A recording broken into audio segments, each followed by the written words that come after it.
अध्यापिका प्रतिभा त्रिपाठी। पहले भाग में हमने कबीर की साखियाँ पढ़ी। उम्मीद करती हूँ आपको वो साखियाँ समझ में आई होंगी। आज हम कबीर दास के शब्द पढ़ेंगे। शब्द का अर्थ है शब्द, शब्द का अर्थ है मुँह से निकली वाणी, शब्द का अर्थ है उनके द्वारा बोले गए वाक्य।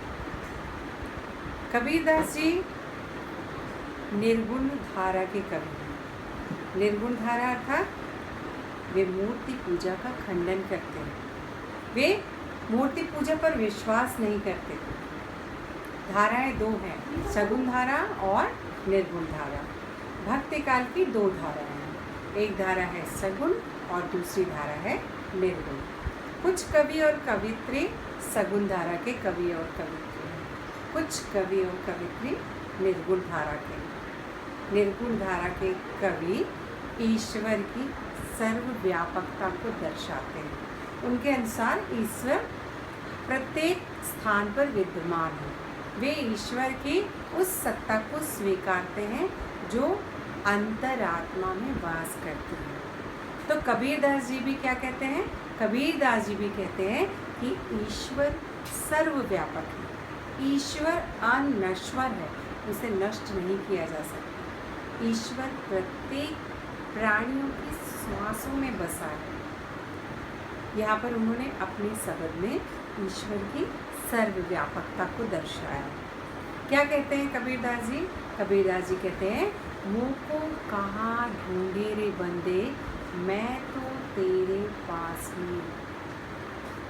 ना मैं देवल, ना मैं मस्जिद, ना काबे कैलाश में। कबीर दास जी कहते हैं कि हे बंदे, बंदे यानी मनुष्य, हे मनुष्य तू मुझे कहाँ कहाँ ढूंढता फिर रहा है, मैं तो तेरे पास ही हूँ। ना मैं देवल, ना तो मैं किसी देवालय में हूँ, ना तो मैं किसी मंदिर में हूँ, ना मैं मस्जिद और ना ही मैं किसी मस्जिद में हूँ। ना मैं देवल, ना मैं मस्जिद, ना काबे कैलाश में, और ना ही मैं तुझे कहीं भी किसी भी तीर्थ स्थल पर प्राप्त होऊंगा। कबीर दास जी क्या कह रहे हैं?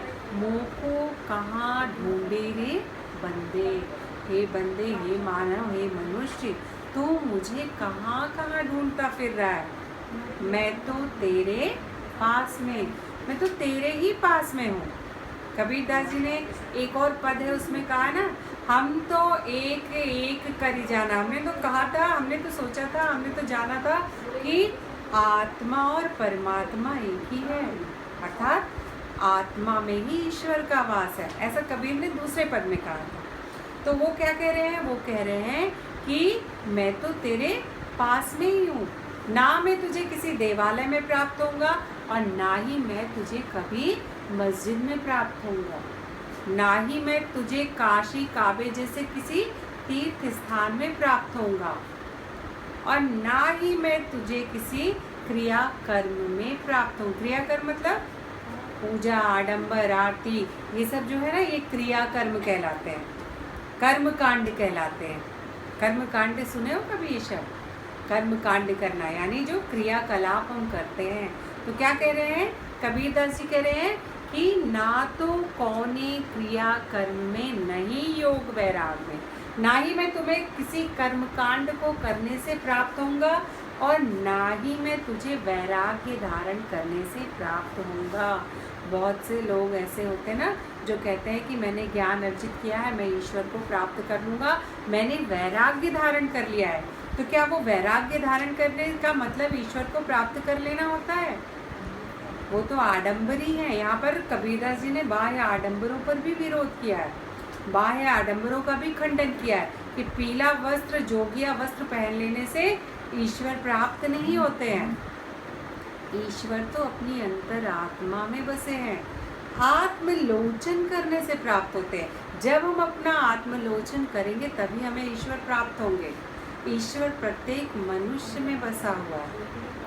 क्या कह रहे हैं आगे कबीरदास जी? खोजी होए तो तुरतय मिलियो।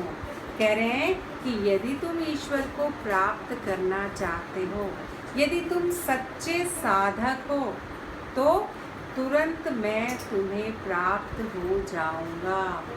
खोजी होए तो तुरत मिल हो। यदि तुम मुझे खोजना चाहते हो तो मैं तुम्हें तुरंत ही प्राप्त हो जाऊंगा। पल भर की तलाश में, क्षण मात्र में मैं तुम्हें मिल जाऊंगा। इतना परिश्रम, इतना आडंबर करने की जरूरत नहीं है। यदि तुम सच्चे साधक हो, यदि तुम सच्चे मन से ईश्वर को खोजना चाहते हो तो मैं तुम्हें क्षण मात्र में मिल जाऊंगा। कहे कबीर सुनो भाई साधु, सब श्वासों की श्वास में। कबीरदास जी कहते हैं मैं तुम्हें क्षण में मिल जाऊंगा। क्यों? क्योंकि मैं प्रत्येक व्यक्ति की सांसों में बसा हुआ हूँ। इसलिए मुझे इधर उधर खोजते मत फिरो, मैं तो तुम्हारे हृदय में ही वास करता हूँ। समझ में आया? आगे बढ़े। दूसरा पद है, संतो भाई आई ज्ञान की आंधेरे। कितना सुंदर चित्रण किया है और यहाँ पर सरल भाषा में तुमको कितनी बड़ी नीत की चीज बता गए कबीरदास जी। क्या कह रहे हैं? संतो भाई आई ज्ञान की आंधेरे। पहले उन्होंने साखिया में बताया कि ज्ञान के आने से अहंकार आ जाता है और अहंकार आने से ज्ञान अज्ञानता में परिवर्तित हो जाती है। तो यहाँ पर वो क्या कह रहे हैं कि जब हम अज्ञानी होते हैं, जब हमारे पास ज्ञान नहीं होता है, जब धीरे धीरे ज्ञान आने लगता है तो क्या होता है? जब हम अज्ञानी हैं और ज्ञान का समावेश हमारे अंदर हो रहा है तो क्या होता है? संतो भाई आई ज्ञान की आंधेरे। हे संतो, संतो मतलब मनुष्यों, सज्जन पुरुषों, अब सचेत हो जाओ। संतो भाई आई ज्ञान की आंधेरे। अब तुम सचेत हो जाओ। क्यों? क्योंकि ज्ञान की आंधी आने की सूचना मिल चुकी है। अब ज्ञान का आगमन हो चुका है, इसलिए तुम्हारे मन में जो भी मलिनता है, जो भी दुर्वासनाएं हैं, वो सब अब दूर हो जाने वाली है। तो क्या कह रहे हैं कबीरदास जी? कह रहे हैं कि संतो भाई आई ज्ञान की आंधेरे। अब आप सचेत हो जाओ। क्यों? क्योंकि भ्रम की टाटी सबे उड़ानी। जो तुम्हारे मन में एक भ्रम रूपी पर्दा पड़ा हुआ था ना, क्या होता है जब हम अज्ञानी होते तो हमें कुछ भी समझ में नहीं आता है। हमारे मन में हमारे जो सामने एक पर्दा रहता है, हम गलत करेंगे तो भी हमको वो दिखाई नहीं पड़ता है। तो कबीरदास जी कह रहे हैं कि जो वो पर्दा था, जब तुम गलती करते थे तुम्हें दिखाई नहीं पड़ता था, वो पर्दा अब क्या हो गया? या जब तुम कुछ गलत कार्य करते थे तो सामने तुमने एक पर्दा डाल रखा था, वो पर्दा क्या हो गया है? अब वो पर्दा जो है वो हट गया, उड़ने लगा है। भ्रम की टाटी सबे उड़ानी। अब वो जो भ्रम रूपी पर्दा तुम्हारे सामने पड़ा हुआ था, तुम्हारे मन में पड़ा हुआ था, वो क्या हो गया है? वो सब कुछ, वो पर्दा जो है वो उड़ गया है। यानी ज्ञान का समावेश हो रहा है और जो तुम्हारे मन का भ्रम था वो तुमसे दूर हो रहा है। माया रहे न बांधी। और माया यानी पैसा। माया तुमने जो बांध रखी थी, माया जो इकट्ठा कर रखी थी, वो माया भी अब तुमसे छूट रही है, दूर जा रही है।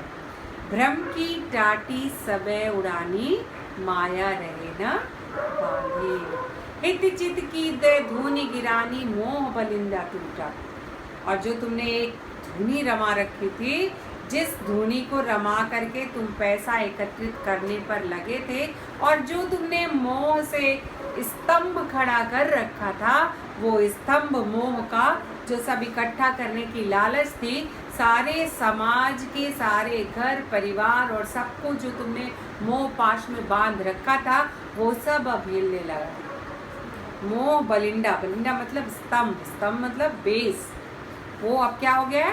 टूटने लगा है। मोह बलिंदा टूटा। तृष्णा छानी पर घरी ऊपरी, कुबदी का भांडा फूटा। और तुमने अज्ञानता वश जिस घर का निर्माण किया था, वो कैसा घर था? उस घर की जो छप्पर थी वो लालच से बनी हुई थी। तृष्णा, तृष्णा मतलब लालच। तृष्णा छानी पर घरी ऊपर, उस घर के ऊपर जो तुमने लालच रूपी छानी छा रखी थी वो क्या हो रही है? तृष्णा छानी पर घरी ऊपर कुबुद्धि का भांडा फूटा। वो छानी भी गड्ढ मड्ढ होने लगी है, वो भी हिलने लगी है। क्यों? क्योंकि तुम अज्ञानी से ज्ञानी बनने जा रहे हो। अब तुम्हारे अंदर ज्ञान का धीरे धीरे समावेश हो रहा है। अब जो तुम्हारे अंदर की मलिनता और ज्ञान की अज्ञानता थी वो क्या हो रही है? दूर चली गई है। कुबुद्धि का भांडा फूटा। जो तुम्हारे मन में कुबुद्धि थी वो सद्बुद्धि में धीरे धीरे परिवर्तित होने लगी है। जोग जुगति करी संतो बांधी। हे मनुष्यों, हे संतों, अब जब ज्ञान का समावेश हो ही चुका है, अब जब ज्ञान आ ही गया है तो जो अज्ञानता थी वो तुमसे दूर हो रही है, और दूर हो ही गई है। तो अब जब तुम जिस घर का निर्माण करोगे तो उसको कैसे करोगे? बड़े योग से, बड़े यत्न से और बड़े लगन से करोगे। जोग जुगति करि संतो बांधे। हे मनुष्य, अब जिस घर का तुम निर्माण करोगे इस ज्ञान के आने के बाद वो कैसा होगा? जोग जुगति करि संतो बांधी निर्चु चुवे न पानी। उससे एक बूंद भी पानी की टपकनी नहीं चाहिए। क्या हुआ? ज्ञान आने से आंधी आने लगी, आंधी आई, घर हिलने लगा, टूटने लगा। तो जब अब ज्ञान आ ही गया है, ज्ञान का समावेश हो गया है, तो अब जब भी घर बनाओगे तो कैसा बनाना? बड़े यत्न से, यानी सामाजिक विकृतियों से, माया मोह से परे होकर के ऐसा घर बनाना जिससे एक बूंद भी पानी की ना टपके। कूड़ कपट काया का निक्सा। अब क्या हो गया? अब ज्ञान आ गया है। तो ज्ञान आने से जो हमारे मन की मलिनता थी वो बाहर निकल गई है। जो कचरा था, जो कूड़ा था, जो गंदगी थी, जो विषय वासनाएं थी, वो सब क्या हो गई हैं? वो सब अब हमसे दूर हो गई है। कूड़ कपट काया का निक्स्या हरि की गति जब जानी। अज्ञानता के जाने से क्या हो गया है? हमारे मन का कूड़ा कचरा मलिनता सब बाहर हो गई है और हमने ईश्वर को जान लिया है।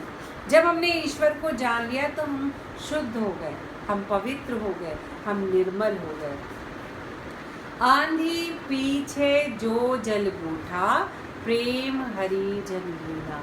कबीर दास जी कह रहे हैं कि ज्ञान की आंधी आ जाने के बाद जो प्रेम रूपी बार, यानी ज्ञान के आगमन के बाद क्या हुआ? हमने ईश्वर को पहचान लिया। जब हमारे अंदर ज्ञान का समावेश हो गया तो हमने क्या किया? हमने ईश्वर को पहचान लिया, और ईश्वर को जब पहचान लिया तो उसके बाद जो भक्ति रूपी बारिश हुई उसमें भक्त भीगने लगा। आंधी पीछे जो जल बूठा प्रेम हरि जन भीना। भीग गए उसमें हरिजन, ईश्वर के भक्त। कहे कबीर भान के प्रगटे उदित भया तम हीना।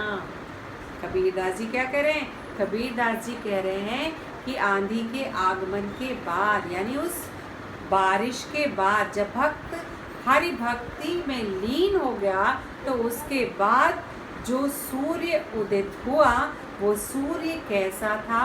वो सूर्य उस अंधकार को नष्ट कर देने वाला था जिसका समावेश तुम्हारे अंदर हो गया था। अर्थात आने वाला समय उजाला और प्रकाश लाने वाला था। धन्यवाद। अभी भी आपको जो समस्या होगी, जो भी बातें आपको समझ में नहीं आई है, वो आप हमसे दोबारा कमेंट्स बॉक्स में लिख करके पूछ सकते हैं।